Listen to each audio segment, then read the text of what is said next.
आज इस प्रोग्राम का मकसद ये बैनर लगा के मुझे कोई शोबाजी करना नहीं है।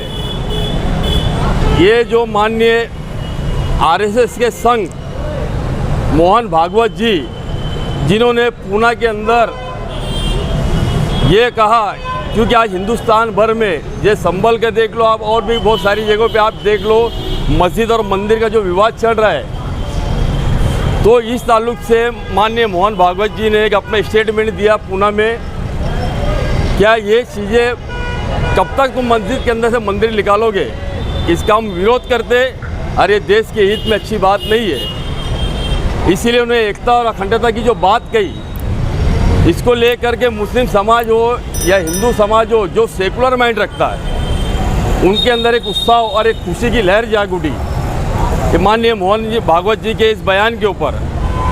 साथ ही साथ इन्होंने कहा कि मुस्लिम समाज या हिंदू समाज या और कोई भी समाज हो, किसी को किसी के समाज के अंदर इंटरफेयर करने की कोई ज़रूरत नहीं है, कोई कोशिश नहीं करनी चाहिए। हम भारतवासी हैं, हम भारत के रहने वाले हैं, हम सब एक है। उन्होंने ये एकता और अखंडता का जो एक नारा दिया और एकता की जो बातें कही, इसमें मैं समझता हूँ जहाँ तक सभी समाज के अंदर ये मैसेज बहुत अच्छा गया और बहुत लोग खुश हैं कि इन्होंने जो स्टेटमेंट दिया एकता के ताल्लुक से। और हर हिंदुस्तानी, हर सेकुलर आदमी, ये उसकी अपनी सोच है, अपने परिवार में, अपने रोज़गार में, अपने देश में खुश रहना चाहता है। कोई आतंकवाद, कोई झगड़े से, फसादी से, इनसे दूर रहना चाहता है।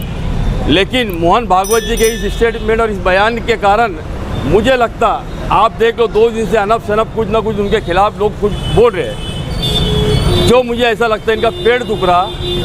क्या इन्होंने मुस्लिम समाज के ताल्लुक से या हिंदू समाज के एकता के लिए, इन्होंने हिंदुस्तान के, भारत की एकता के लिए जो बात कही, इनका मुझे लगता है पेट दुख रहा।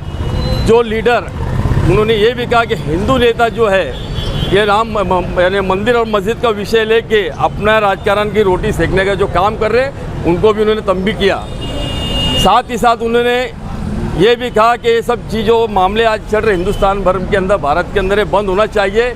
लेकिन अफसोस की बात ये, इसके अंदर हमने 2 दिन से जब उनका स्टेटमेंट आया तो बहुत सारे संत और यानी जो सामाजिक खंडक जो है, जिसको बोलेंगे कुछ सियासी लोग, जो चाहते हैं कि हिंदुस्तान भर में, भारत के अंदर हमारे सुकून, अमन और अमान कायम ना रहे, उनका विरोध कर रहे। बड़ी शर्म की बात है। मैं तो ये बोलता हूँ, इनके ऊपर सरकार ने भी, हर डिपार्टमेंट ने भी ऐसे लोगों के ऊपर कार्रवाई करनी चाहिए। एक आदमी एकता की बात करता है, उसके खिलाफ आवाज़ उठाने की बात कर रहे, तो ऐसे लोगों की मुझे लगता है जो सियासी दुकान चलाने की कोशिश कर रहे, तो ऐसे लोगों की भाषण की वजह से इनकी दुकान बंद हो चुकी।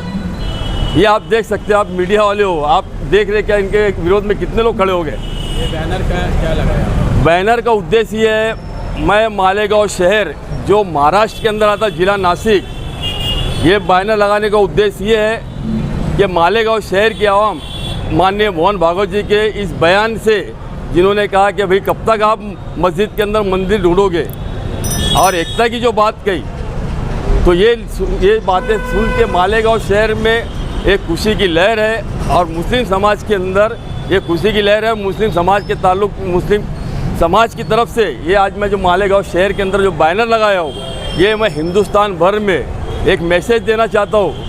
जिस तरह से मालेगांव को टारगेट किया जाता है, तो मालेगांव, एक बात आप अच्छी से समझ लो, जो अगर मालेगांव को टारगेट करते हैं ऐसे लोग, मालेगांव अगर कोई अगर गलत कर रहा है, जैसे जिस तरह से आपने देखो नीतीश राणे जी ने स्टेटमेंट दिया हमारे समाज के खिलाफ, हमने पार्टी में रहकर उनका भी विरोध किया।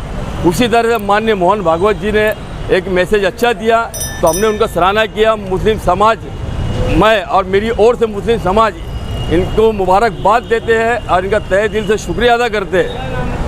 मेरा नाम शेख इब्राहिम शेख असलम, भारतीय जनता पार्टी का मैं अल्पसंख्यक मोर्चा का प्रदेश उपाध्यक्ष हूँ, महाराष्ट्र राज्य समिति का सदस्य हूँ, जागतिक मानवाधिकार का मैं राष्ट्रीय कोऑर्डिनेटर हूँ, और नासिक जिले के अंदर मैं गौ रक्षक का पद भी है मेरे पास। आपने एक बात कही कि मोहन भागवत ने कहा कि हर मस्जिद के अंदर मंदिर तलाश करना ये अच्छी बात नहीं है। अभी आपने बताया कि आप गौ रक्षक में आप मेंबर भी हो, तो मालेगांव शहर के अंदर कई दिनों से गौ रक्षक गैर कानूनी तरीके से कार्रवाई कर रहे हैं और कुछ लोगों को मार भी रहे हैं। तो क्या ये सही है? आपने इसके बारे में अभी तक की कोई आवाज़ क्यों नहीं? देखो, आज जो हमारा मेन स्टेटमेंट जो है, मोहन भागवत जी ने जो बात की उसी के ताल्लुक से हमने आज चर्चा की, इसके ऊपर हमने बाइट दी। लेकिन साथ ही साथ मैं बता दूं आपको, इससे पहले मालेगांव के अंदर टेरा फाटा के ऊपर कोई मामले हुए थे, वो मामले को भी लेकर के हमने वो बात उजागर किए थे। वो मामले के ऊपर हमने कार्रवाई करने की बात की थी और उनके ऐसे खाती लोग के ऊपर कार्रवाई भी हुई थी।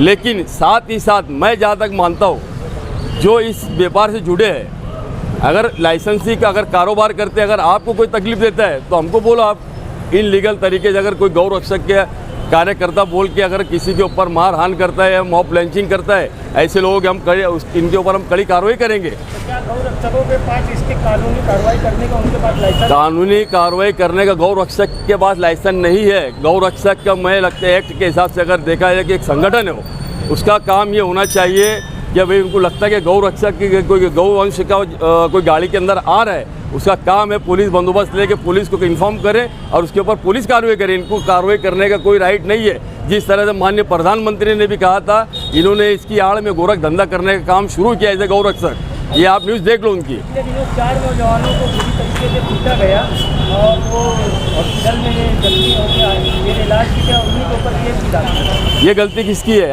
आपने क्यों नहीं केस करे?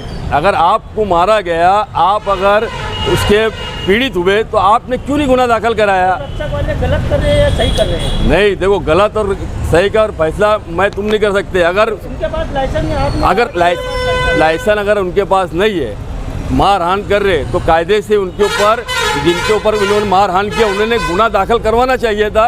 अब पुलिस ने उनसे पूछना चाहिए था कि भाई तुम गौ रक्षक है, तुमको किसने अधिकार दिया मारहान करने का? सवाल क्या गौ रक्षकों को इस तरीके से कानून हाथ में लेना चाहिए क्या? सवाल ही नहीं आता कानून हाथ में लेने का। इनको कोई राइट नहीं है। ये गौ रक्षक संगठन में जैसे बताया आपको, इनका यही है कि भाई इन्होंने कोई मामला आता है तो पुलिस डिपार्टमेंट तक इसको इन्फॉर्म करना और उसके ऊपर पुलिस डिपार्टमेंट कार्रवाई करेगा। इनको मारने पीटने का कोई राइट नहीं है।